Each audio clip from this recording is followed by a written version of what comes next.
sai ya ɗiba. Ya ku jama'ar Najeriya, mata da maza duka kulliya, ni'imar da ta'ala ya shirya. Assalamu ala rasulullah wa ba'd. Assalamu alaikum wa rahmatullahi wa barakatuh. Kuma page 1.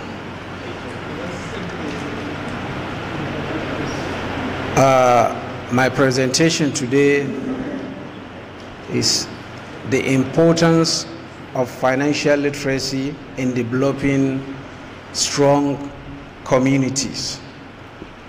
We thank Allah for giving us this opportunity today to stand here in order to share what we have with our brothers and sisters to move our communities. Or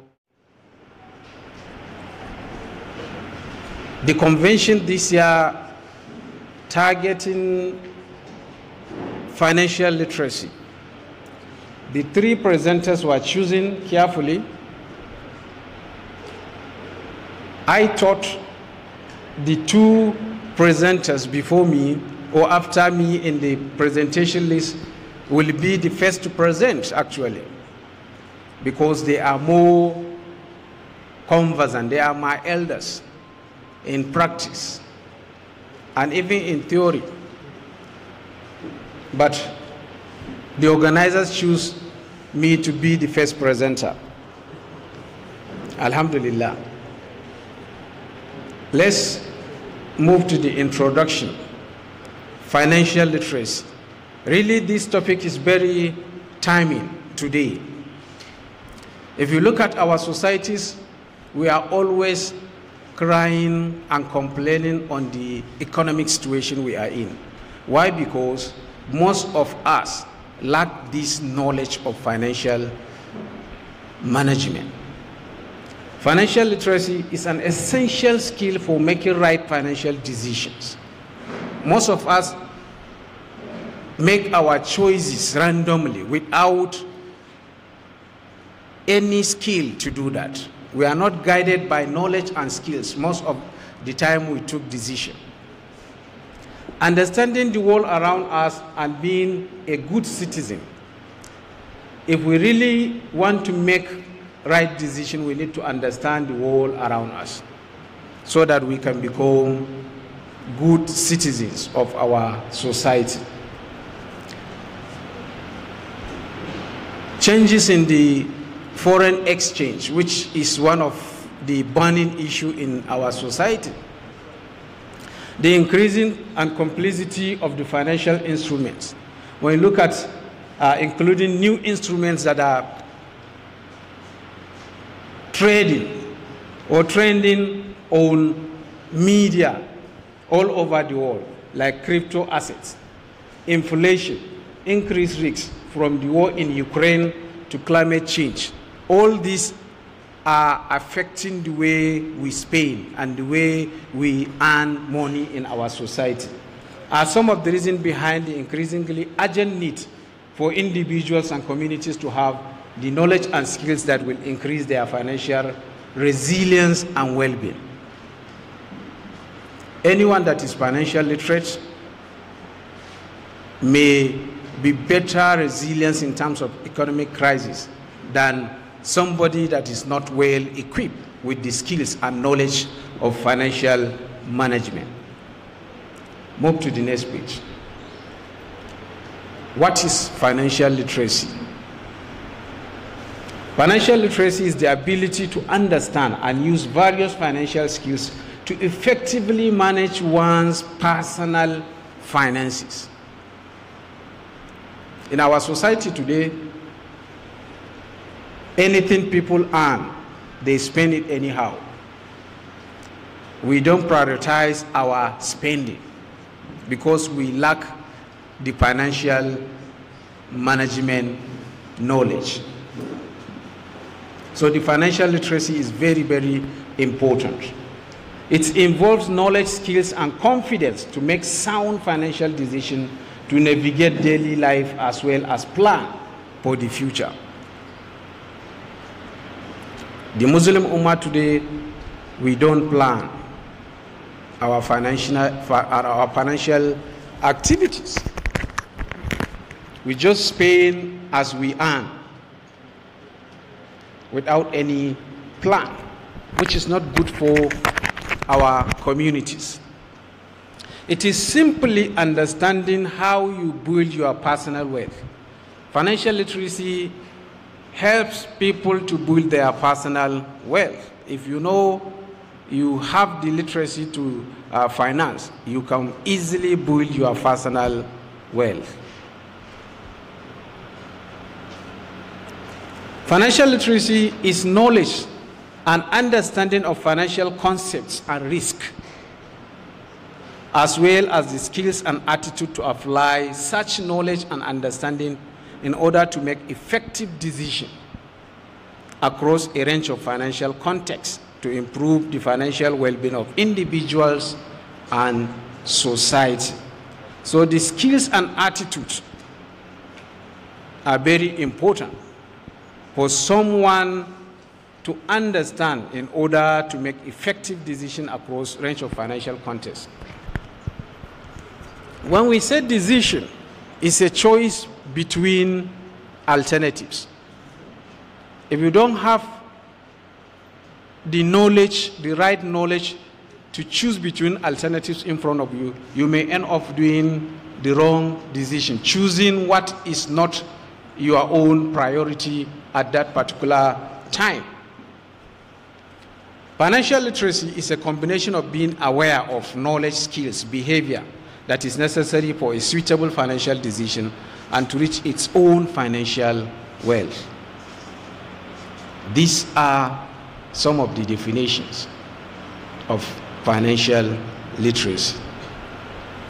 Financial literacy has some components that in our day-to-day activities we interact with, we use them consciously or unconsciously.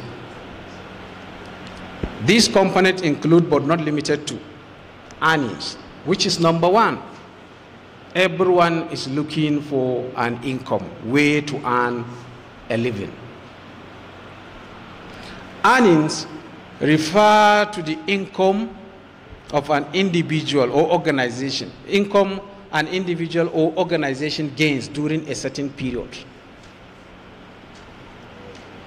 Be you daily wage earner or salary earner or a businessman, a contractor, whatever. We depend on our earning to live. The second component is budgeting, which is a systematic approach that predicts revenues and expenditures of an individual, family, group, business entity, or government. It's an estimation of revenue and expenses over a specified future period of time, which we lack in our society. We don't plan, we don't have budget at all. Especially most of us are salary earners.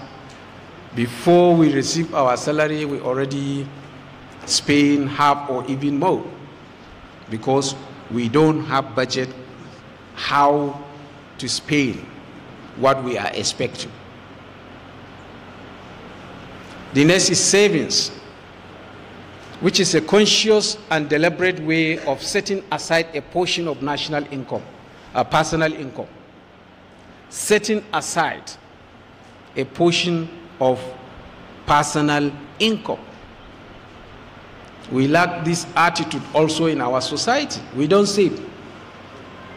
We earn to consume or to spend. And really, in today's society or economy we are in, we need to develop the saving attitudes, which will help our own society. It's one of the major reasons that even the chairman mentioned, when you compare the North with the South, they are more enlightened in terms of financial literacy than us. And so they save more than we do here. The next is investing. It's the commitment of funds made in expectation of some positive returns.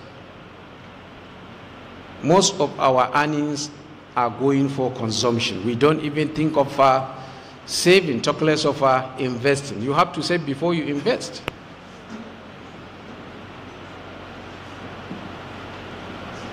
So investing is the commitment of funds made in expectations of some positive returns.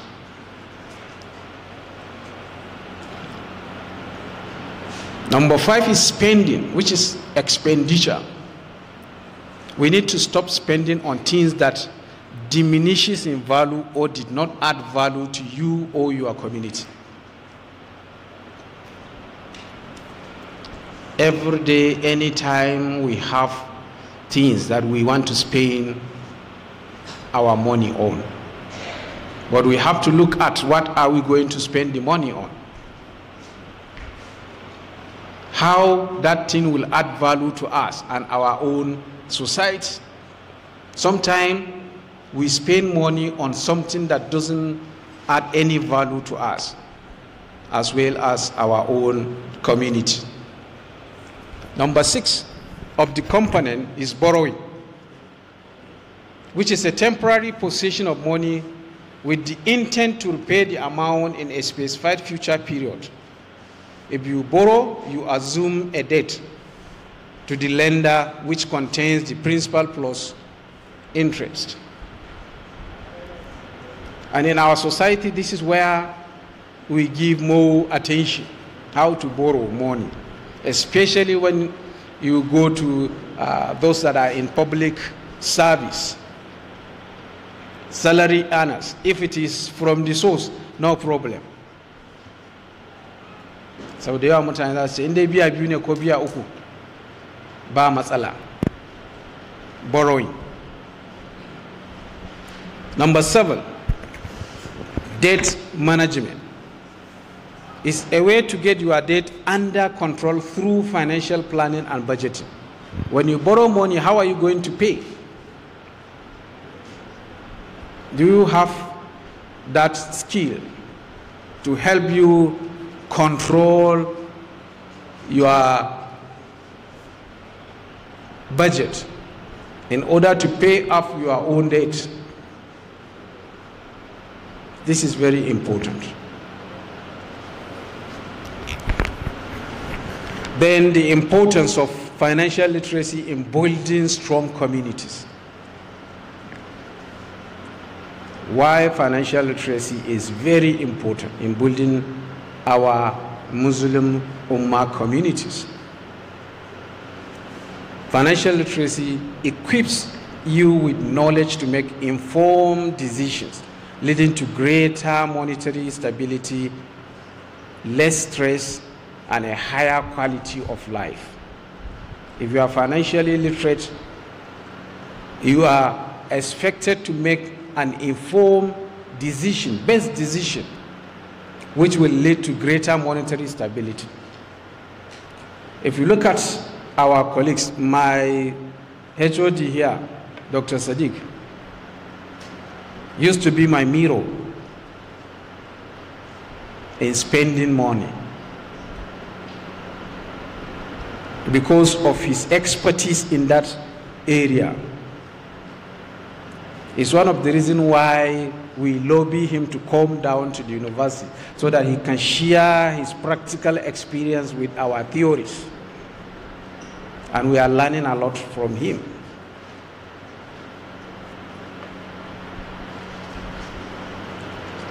The next, financial literacy empowers you to take control of your finances and navigate the challenges and opportunities that arise.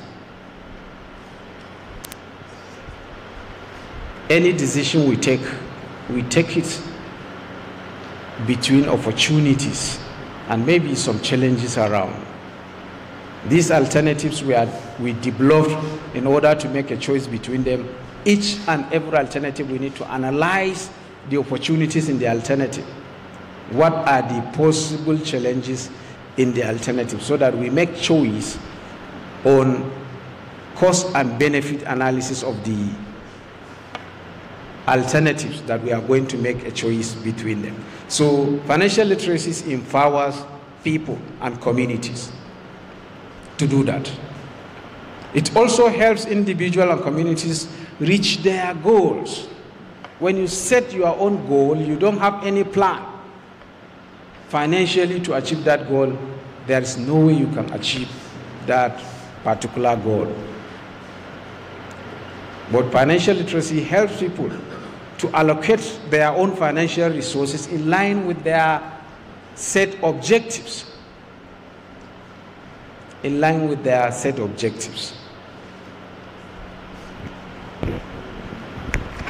It also helps individuals and communities on how to budget and save money. How to budget and save money. The financially literate people, they do budget. And this helps them also to save money. It equally helps you develop budget, which helps you avoid unnecessary spending and unnecessary debts. In your budget, you prioritize your activities or your expenditure. Which one comes first? It comes because of its importance to you and your own family or society.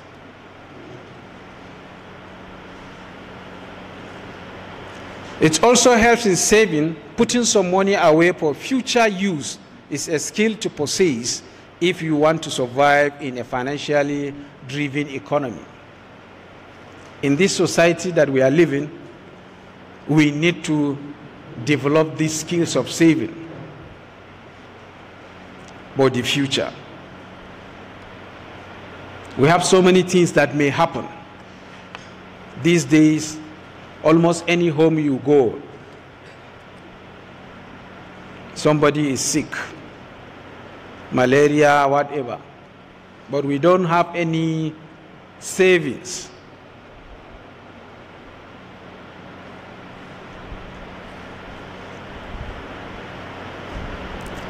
It also helps you make the right investment decisions to forecast the economy and predict what the future might look like, which can guide you in your investment decisions. If you are not financially literate, you may not foresee and forecast what will happen in the economy. Only those people that are literate enough financially, they analyze the budget of the federal government and predict what will happen in 2024. And they take necessary measures in order to explore the opportunities in that particular budget and develop some strategies in order to protect themselves or their businesses from any negative impact or effects that they foresee in the federal government or state government's plan. So there is need for our communities to have this financial literacy so that we can do that based on our community or as an individual. Financial literacy also helps you plan for retirement by saving and investing. Most of us that are salary earners, we just retire like that without any plan. But if you are financially literate, you must put something in place that when you retire, you will fall back to that. And maybe you will keep earning equal to your salary or even more than that.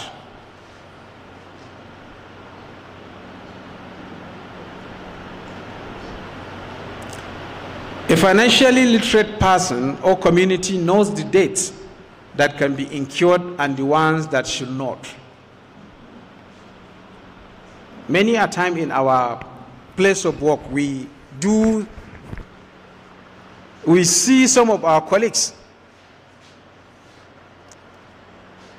whatever people bring to them, if it is a loan, to pay 2-3 times, they are ready to take it, even if that thing may not do anything to them. I visited one ministry some time back. At that time, they were collecting laptop computers as loan. People in that ministry, they were collecting laptop computers. And 80% of the people that collected the laptop did not collect it to use it. They collected it to sell. They were given the loan 90-something thousand naira, and there and then at the office, somebody bought many laptops at 40,000 naira. And they have to pay that 90-something thousand. This is our attitude. So if it is loan, it's okay. People will go and collect. So financial literacy helps you take calculated risk. Calculated risk. For those people that collected the laptop, they did not calculate the risk involved. Those that calculated the risk, they know if they don't need laptop, they will not collect it. This means taking an action after carefully considering the potential risks and benefits involved. If the benefits supersede the risks or the challenges, then you go for it. But we don't usually do that. We take any action without calculating the risks involved in the action. What our people used to see is the present. Yes, yanzu me ne yanzu zai faru, me zai faru gobe, GB after I collected this or I did this. It's not their concern.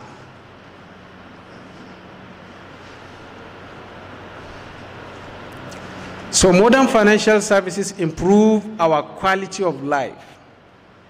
They improve our quality of life. When you look at banks, bank cards, mobile banking applications, online transaction, and so on, they save our time, they reduce our effort of moving around, transporting yourself to go there and here and there. You can do all the transaction online. On the other, people are generally not ready to use these services responsibly because they lack the necessary knowledge and skills.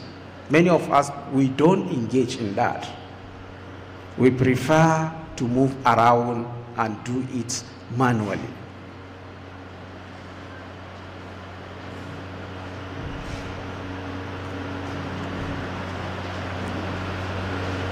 So we need to face the realities.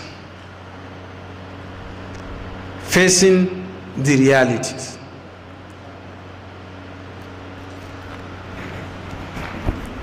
Daily and monthly earners. Most of us are daily and monthly earners with irregular income. This is the reality of our life. Large number of our community members, their income is not sufficient to them. That is why today you find people, they hardly have 3 square meters. 001, 101, whatever. The student style is now coming down to homes. Absence of savings and high debt. This is another reality of our community. We don't save, but we collect loans. I remember when I was chairman of one of our cooperative society in the university, some people collected some loans. When we write to the management to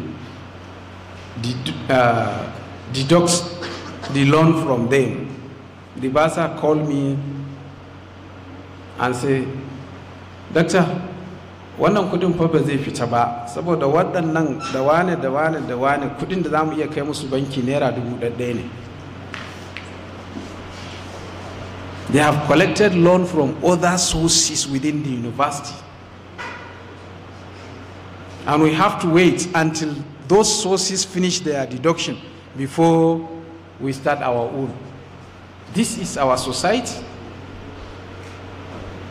We need to change this attitude. This is the reality of our community. The next is social obligation in spite of less money. It's the reality. Most of us are living in an extended family. Everyone within the community is looking ahead of you, looking up to you. When they have problems, they run to you, not knowing you are also swimming in trouble. This is the reality of our society. So we need to educate ourselves. Unforeseen requirements such as sudden illness is common everywhere, every family.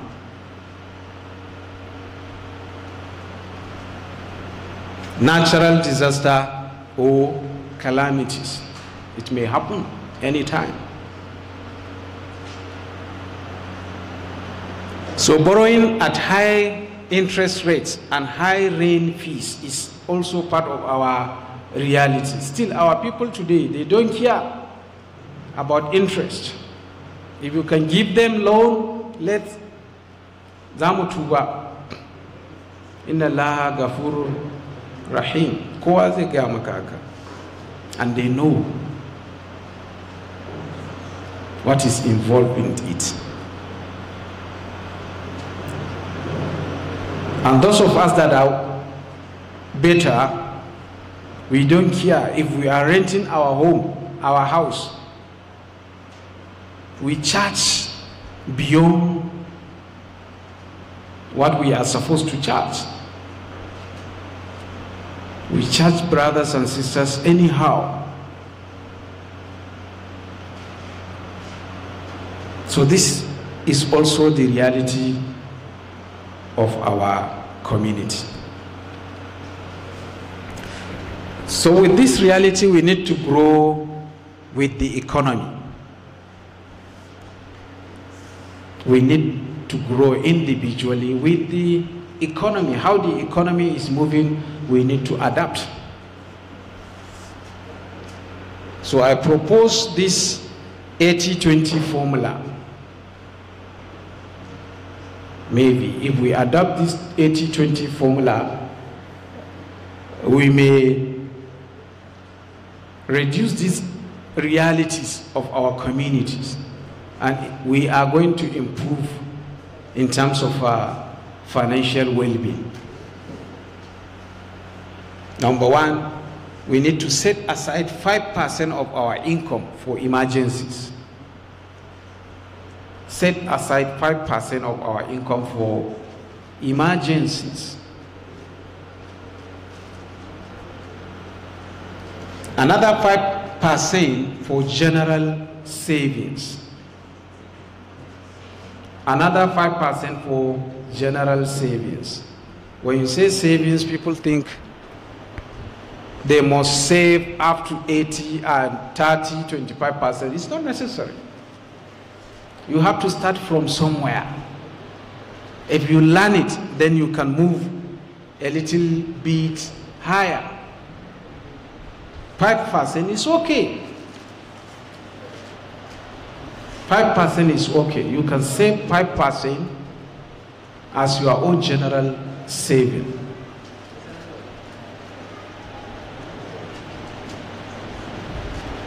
In kadana ba shi zai.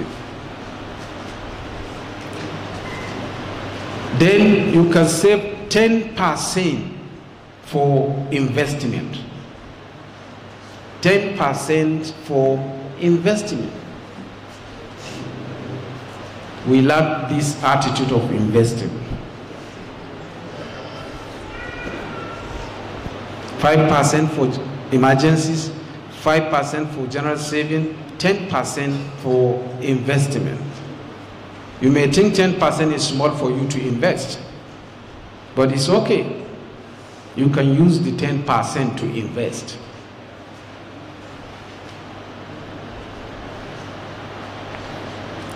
You can invest in your cooperative society or any other means that you think the returns is okay. Then you use the remaining 80% to live and clear debt, if any.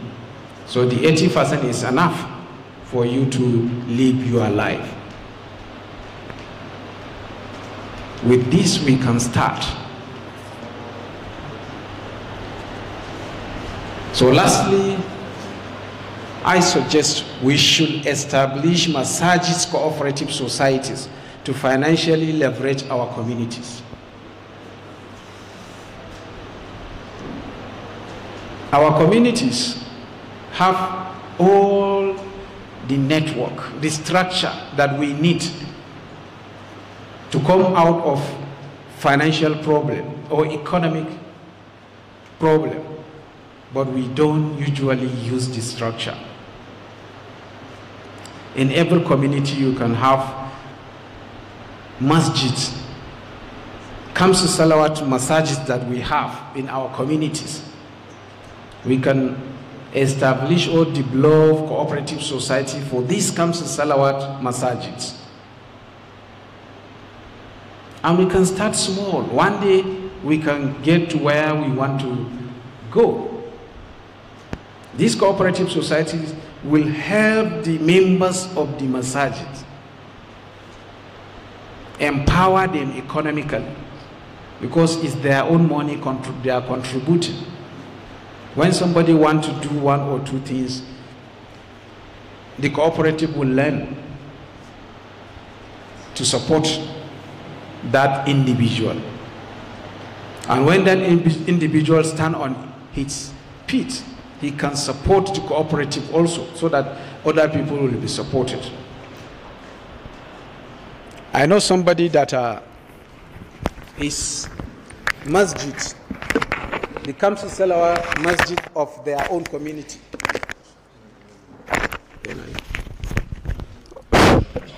Okay. I know somebody that the Kamsu Salawat masjid of their own Angwa took responsibility of giving him the scholarship to go abroad, outside Nigeria, to go and do his masters. And I believe every masjid can do that. We can empower our children, we can empower our brothers and sisters through masajid cooperative societies.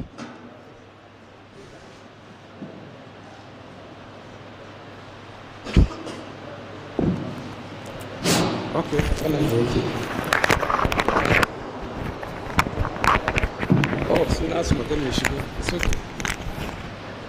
So this is the last thing I have for this presentation.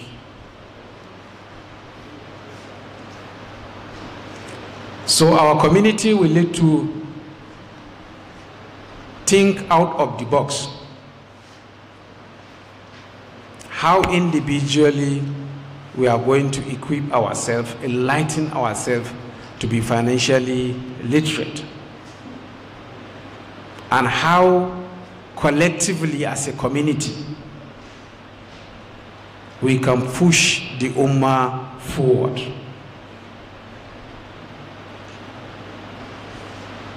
We have everything that can help us to do that, only that the intention and our attitude we need to change, so that we can be the best community on earth. So this is my little contribution. Wa alaikum, wassalamu alaikum wa rahmatullahi wa barakatuh.